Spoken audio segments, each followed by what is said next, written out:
We're going exactly where Scroll V pointed us. After the flood, when the gods apparently decided humanity needed a warranty expiration date. And this one has a delicious twist, because the ancient texts do not simply say the Anunnaki stole everybody's immortality. That neat little package is modern wrapping paper, the hidden stories of the Anunnaki. Scroll V Sis. Who took humanity's immortality? Baby?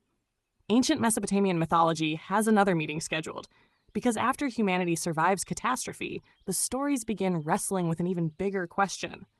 Why do gods live forever while people die? And somewhere along the way, modern Anunnaki mythology transformed that question into something much more dramatic. The gods deliberately shortened human life because immortal humans were becoming too dangerous. Ooh. Now that will get somebody leaning toward the screen, but bring the lamp closer, because the real tablets tell a stranger story. After the flood, the rules changed. At the end of Atrahasis, the gods have learned something. Humanity cannot simply multiply forever without consequences.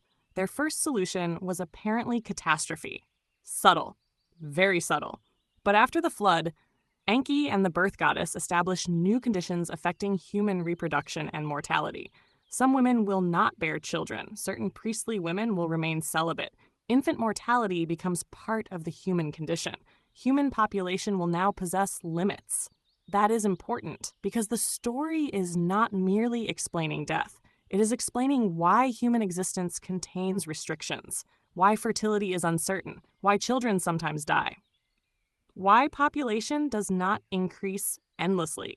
Ancient mythology was trying to explain painful realities people could see around them, and mythology often does that by saying something happened among the gods. But what about the 900-year lifespans? Now somebody in the back row just raised their hand. But Ahll. What about those ancient kings who supposedly lived tens of thousands of years? Now we have entered the Sumerian king list. And baby, that document comes through the door wearing numbers so enormous, even the calculator starts looking suspicious. Before the flood, some kings are assigned reigns lasting tens of thousands of years. Alulim supposedly reigns 28,800 years. Unmenluana gets 43,200. 43,200 years! That brother did not have a reign, he had a subscription. Then comes the flood. Afterward, the reign lengths gradually become more recognizably human. Modern Anunnaki theories sometimes interpret this as evidence that early rulers possessed extraterrestrial genetics or vastly extended lifespans. Interesting theory. But the text says these are lengths of reigns, not necessarily biological lifespans. And ancient Mesopotamian scribes frequently used numbers symbolically. Their sexagesimal system, based heavily around 60, produced numerical patterns that carried mathematical and cultural significance. So we cannot simply read 43,200 years and announce alien DNA confirmed. That evidence train left without its passengers. Then Gilgamesh starts asking questions. If anybody in Mesopotamian literature should have been able to defeat death, it was Gilgamesh. King, warrior, hero, 2/3 divine according to his epic tradition, 1/3 human. And apparently 100% convinced rules were negotiable. Then his beloved companion Enkidu dies. Suddenly Gilgamesh understands something terrifying. If Enkidu can die, so can he. Now the mighty king becomes frightened. Not battlefield frightened, not enemy at the gate frightened.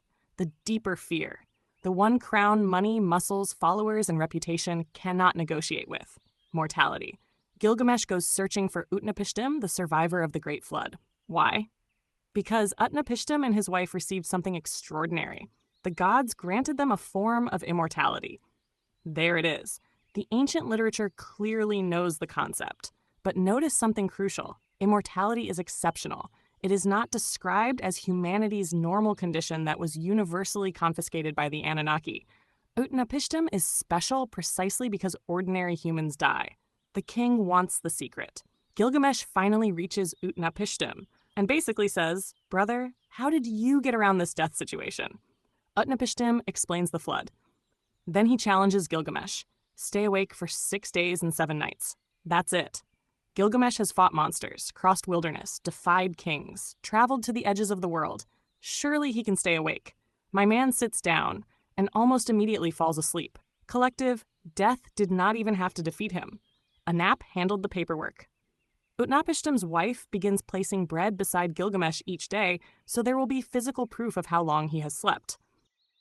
When Gilgamesh wakes up, he thinks he merely nodded off. Utnapishtim points toward the bread. Ancient receipts. One loaf is fresh, another is stale, another has gone bad. Imagine traveling across the known world seeking immortality only to get fact-checked by sandwiches. Humbling.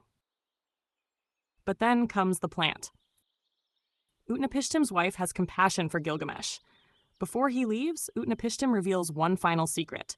There is a plant beneath the water, a thorny plant. If Gilgamesh obtains it, it can restore youth. Now this is where things get juicy. Gilgamesh dives down, gets the plant, returns with it, and he does something surprisingly generous. He does not immediately eat it. He intends to take it back to Uruk and test it on an elderly person. Then he plans to use it himself. But during the journey, Gilgamesh stops to bathe, and while he is in the water, a snake smells the plant, slides over, takes it, and disappears. As it leaves, the snake sheds its skin. Renewal, regeneration. The creature receives the symbol of renewed life. Gilgamesh receives character development. Ancient mythology is cold-blooded like that. Wait, a serpent, a human, a substance connected to prolonged life, and humanity loses access to it? Now you understand why later readers start connecting dots. Serpents become associated with renewal because they shed their skins. Plants become symbols of life. Divine beings possess immortality. Humans desire it. Those motifs appear throughout ancient Near Eastern traditions. But similarity is not identity. The serpent in Gilgamesh is not identified as an Anunnaki operative assigned to suppress human genetics. The tablet does not say, "Operation Keep These People Mortal has succeeded." Sometimes a snake is carrying symbolism, and sometimes a snake is just a sneaky little fool who saw unattended groceries. Adapa makes it even stranger. Now meet Adapa. Adapa is a wise human associated with Ea, the Akkadian Enki. He possesses extraordinary wisdom. One day, he breaks the wing of the south wind and is summoned before Anu. Before Adapa enters heaven, Ea warns him, "They will offer you food. Do not eat it. They will offer you water. Do not drink it." Because Ea tells him these are the food and water of death. Adapa listens. Then Anu offers him food and water. Adapa refuses. Problem. They were apparently the food and water of life. Collective. Imagine your mentor giving you instructions so bad you accidentally decline immortality. That's not a misunderstanding. That's an eternal customer service complaint. Adapa returns to Earth mortal. And scholars have debated the meaning ever since. Did Ea intentionally deceive him? Was Ea protecting him? Was the offer unexpected? Does the story explain why humanity possesses divine wisdom but not eternal life? That last question is particularly important because Adapa has wisdom, but not immortality. Humanity can understand something of the gods without becoming gods. There's that boundary again. The pattern. Now place these stories beside one another. Atrahasis gives humanity limitations after the flood. Gilgamesh seeks immortality but cannot obtain it. Utnapishtim receives immortality only as an extraordinary exception. Adapa receives wisdom but misses eternal life. A rejuvenating plant is stolen by a serpent. Mesopotamian mythology keeps circling the same boundary. Humans may approach the divine, but something separates us from divine immortality. And that is far more interesting than pretending one tablet contains a secret Anunnaki memo announcing, "Reduce human lifespan immediately." It doesn't. What we have is a civilization asking one of humanity's oldest questions. Why are we conscious enough to understand death but powerless to stop it? Oof. Now that one still hurts. Hack the core lesson. Ancient Mesopotamian texts absolutely explore restricted human mortality. They contain extraordinary lifespans, exceptional immortal humans, life-restoring substances, gods who possess immortality, humans who nearly obtain it, but there is no clear surviving tablet stating that the Anunnaki genetically shortened all human lifespans because humanity became too powerful. That is a modern interpretation assembled from older motifs. The ancient mystery is subtler. Human beings were given intelligence, civilization, craft, memory, wisdom, but immortality remained across the boundary. We could understand eternity without possessing it. That's almost crueler. Receipts. The Epic of Atrahasis preserves the post-flood establishment of new conditions limiting human reproduction and population. The Epic of Gilgamesh, Tablet Thevens, describes Utnapishtim's exceptional survival and immortal status, Gilgamesh's failed test against sleep, and the plant capable of restoring youth that is taken by a serpent. The Adapa tradition tells of an extraordinarily wise human who enters Anu's heavenly court but refuses the food and water offered to him after following Ea's warning, remaining mortal. The Sumerian king list preserves extraordinarily long antediluvian reigns, followed by the flood and later dynasties, whose reign lengths gradually become shorter. Those are the ancient witnesses.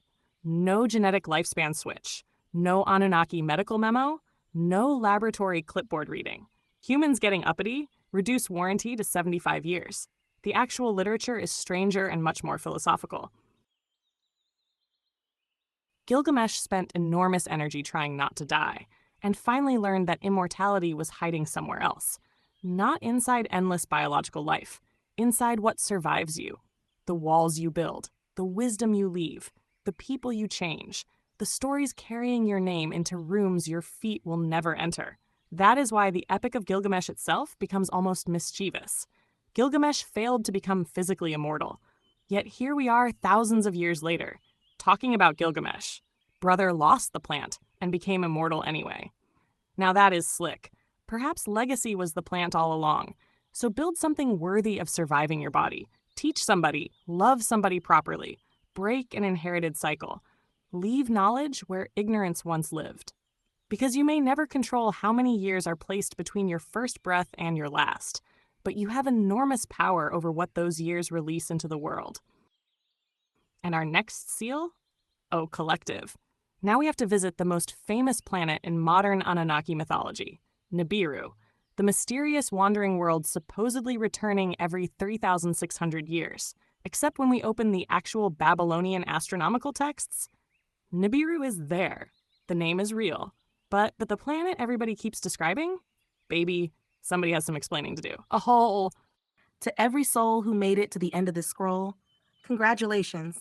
You didn't just watch another video. You trained your attention, exercised your discernment, and invested in the one treasure no one can steal from you: wisdom.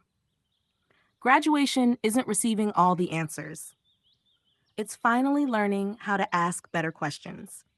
If today's scroll sparked a thought, healed a wound, challenged an old belief, or simply reminded you that you're not walking this path alone, then pass the lantern forward.